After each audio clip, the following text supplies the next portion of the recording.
Alright, good morning everyone! Sa lahat ng aking mga kaibigan, mga followers at mga subscribers. At sa mga hindi ko pa followers and subscribers, follow and subscribe na po kayo.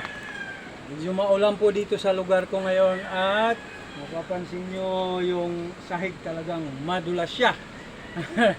Kaya walang masyadong magagawa, ganun pa man. Kailangan gumalaw-galaw. Sabi nga, no excuses. So isishare ko sa inyo ngayon ay yung kahalagahan ng mayroon kang target na gumagalaw kung ikaw ay pumapalo. Hindi kasi kagaya ito kung sa realidad talagang kung ikaw ay mapapalaban, let's say paluan, talagang yung tao gumagalaw, yung kalabang gumagalaw. Okay, so kailangan magsanay ka na kahit pa paano mayroon kang target na gumagalaw. Hindi kagaya kung halimbawa mga stationary lang, yung mga tipong mga ganito.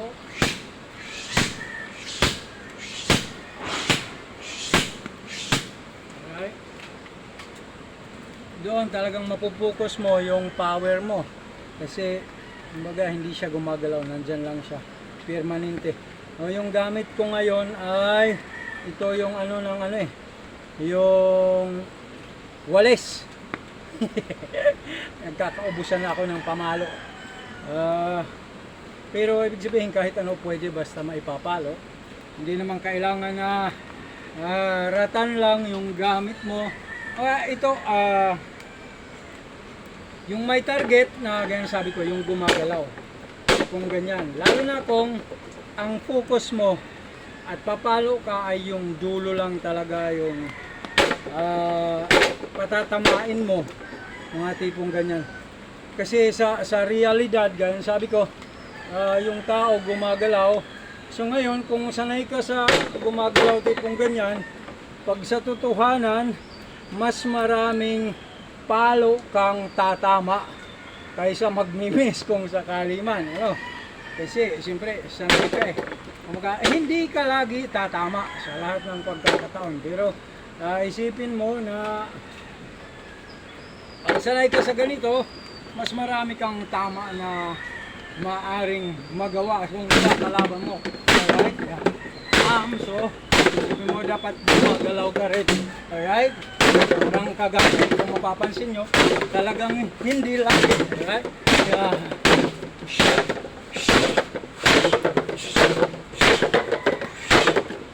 Yun yung pinapractice ko ay yung gat maari, yung dulo lang ang aking patatamain. Pero talagang may mga pagkakataon na yung distansya lumalapit, lalo na kung nag-switching na papunta banda sa akin.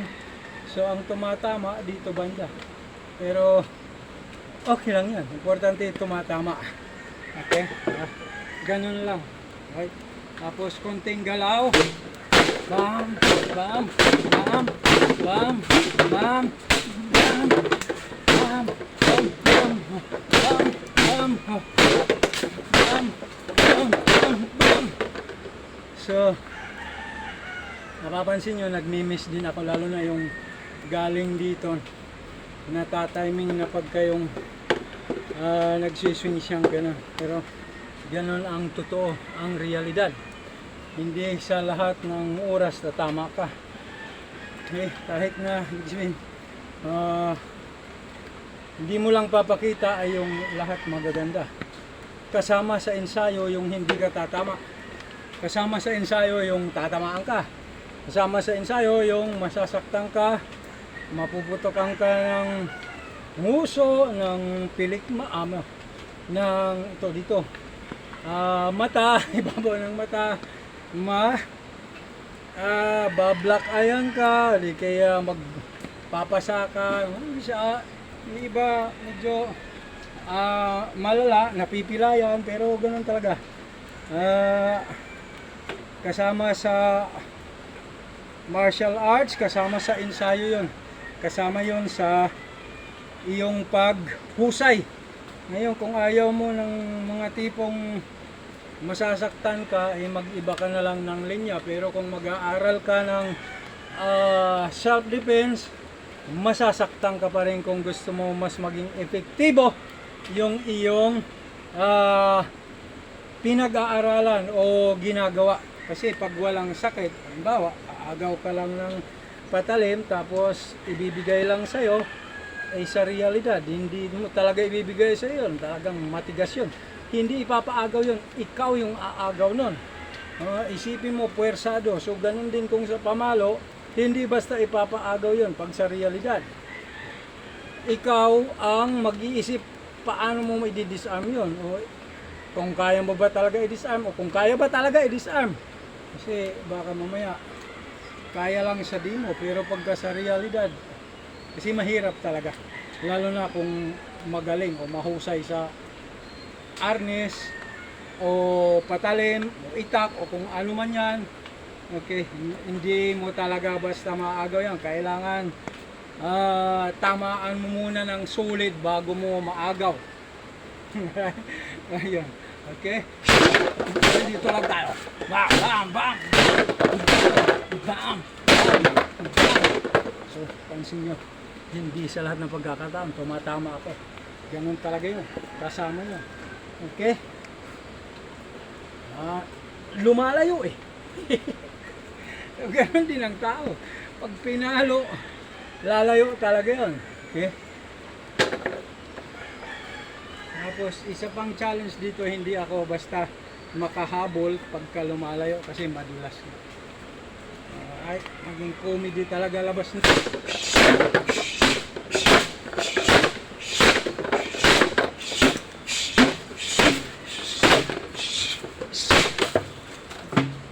Ayan. So, isa pang realidad pag ganito ang target mo, kumakalas kahit na nakatali. Kasi hindi talaga siya naka-fix. At siyempre ayusin mo muna. Pero ganun lang. Okay? Kailangan tong mga bagay na ito na pinapractice, pinagsasanayan. Okay, ito lang, ganito lang oh. Ano siya? Tutusok nyo lang, alisin nyo muna para mas maganda yung tusok. Alright. Tapos ito kasi medyo malalim na yun, kaya normal talaga. Lalo na pag pinapalo ng pataas, talagang umaangat siya. Tapos yung galaw niyang ganon, habang hinahataw mo ng hinahataw, lalo na pagka malakas, eh umaangat talaga siya, natatanggal siya. Eh, tutusok mo lang uli. Ngayon kung ayaw mo ng mga tipong mga ganon, huwag mo lalakasan yung palo mo. Kumbaga dikit-dikit lang. Ngayon ang problema naman pag nasanay ka rin sa walang lakas na palo, eh pag sa realidad, tatawanan yung palo mo. Okay? Na kailangan, kahit na kumapalaw yan, sanay ka rin na kumapalo talaga ng malakas.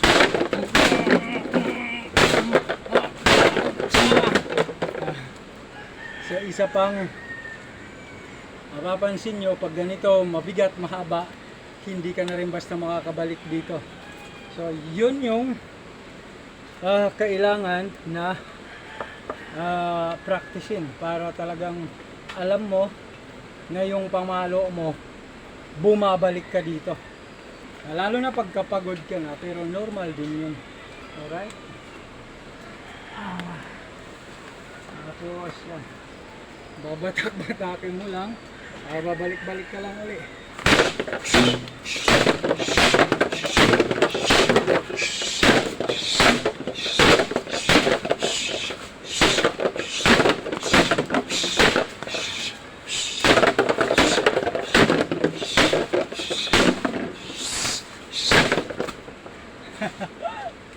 Okay, so ganun.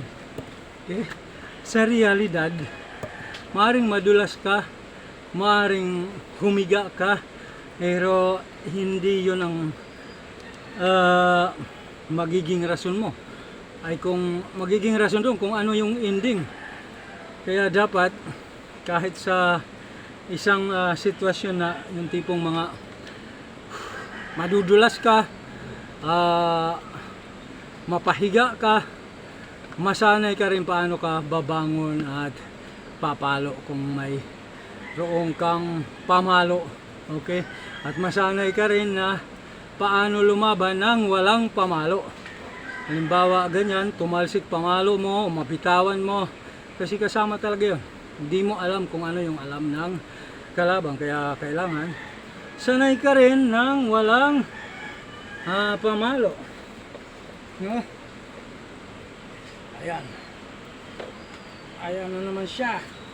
Dahil nga medyo napalakas yung palo, kailangan ayusin mo na.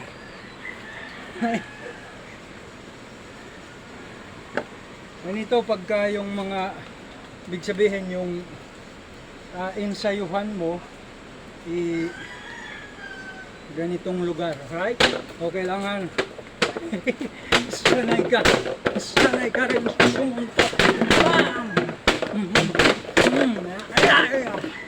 Mga tipong ganun. So, kailangan iayos ko na ng maayos na maayos.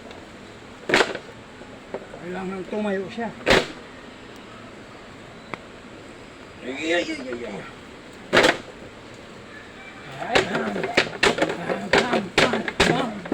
So, kung sanay ka sumipa, ganun na. Alright. O, pansamantala, hanggang dito muna tayo. Maraming salamat po.